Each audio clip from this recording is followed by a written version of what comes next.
సంగారెడ్డి జిల్లా సుల్తాన్పూర్ జేఎన్టీయూలో దారుణం జరిగింది. విద్యార్థుల కోసం తయారు చేసిన సాంబార్లో ఎలుక పడింది. కొద్ది రోజుల క్రితం ఆహార నాణ్యతపై విద్యార్థులు ఆందోళన చేశారు. అయినా కాంట్రాక్టర్ తీరు మార్చుకోలేదని విద్యార్థులు ఆరోపిస్తున్నారు.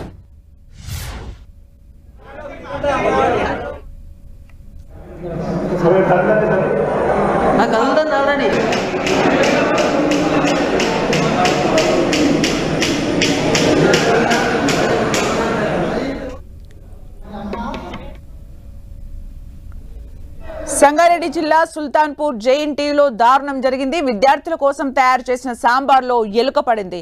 కొద్ది రోజుల క్రితం ఆహార నాణ్యతపై విద్యార్థులు ఆందోళన చేశారు. అయినా కాంట్రాక్టర్ తీరు మార్చుకోలేదని విద్యార్థులు ఆరోపిస్తున్నారు. మరిన్ని అప్డేట్స్ మా ప్రతినిధి పివి రావు అందిస్తారు. పివి రావు. సుమిత్ర, ఈ మధ్య కాలంలో సంగారెడ్డి జిల్లాలో ఉన్నటువంటి ఏదైతే కళాశాలలో ఆహారం నాణ్యత ఉండటం లేదని, కనీసం నాణ్యత లేకుండా వడ్డిస్తున్నారని చెప్పేసి ఆందోళన చేసే సందర్భం ఉంది. ప్రైవేట్ కళాశాల ఎంఎన్ఆర్ మెడికల్ కళాశాలలో కావచ్చు, సుల్తాన్పూర్ జేఎన్టీలో కావచ్చు, వారాల క్రితం కూడా విద్యార్థులు ఆందోళన చేశారు.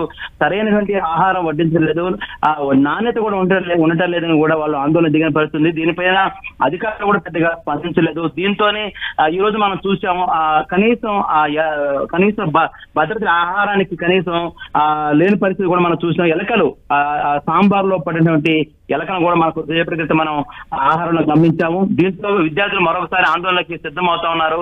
ఎందుకంటే ఇంత డబ్బులు కడుతున్నాము, కనీసం కాంట్రాక్టర్ మాత్రమని చెప్పిన కాంట్రాక్టర్ మాత్రం లేదు, ఉన్న కాంట్రాక్టర్ కూడా నాణ్యమైనటువంటి ఆహారాన్ని అందించడం లేదు కూడా విద్యార్థులు మరోసారి ఆందోళనకి సిద్ధమవుతున్నారు అక్కడ సుల్తాన్పూర్ కళాశాలలో. సుమిత్ర, అంటే పివి రావు, ఇప్పుడు డైరెక్ట్ గా ఎలక పడిన దృశ్యాన్ని కూడా బయటికి చూపించడం జరుగుతోంది.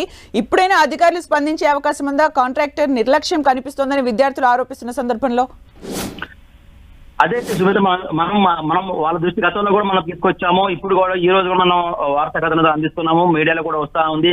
కానీ గతంలో అధికారులు స్పందించారు. ఇప్పటికైనా అధికారులను స్పందించి మనం కోరుకుందాం. ఎందుకంటే ఎంత దారుణంగా అంటే విద్యార్థులు తినేటువంటి ఆహారం అంత కల్తీ అవుతుంది ఒకవైపు, మరోవైపు ఏమో ఇక ఎలకలు బొద్దింకలు పడినటువంటి ఆహారాన్ని కూడా వడ్డించే పరిస్థితి. దీంతోనే తీవ్రమైన అనారోగ్యాలకు గురైన పరిస్థితి మనకి ఇక్కడ కనిపిస్తా ఉంది. గత వారాల క్రితం కూడా సుల్తాన్పూర్ జేఎన్టీ ముందు కూడా విద్యార్థులు ఆందోళన దిగారు.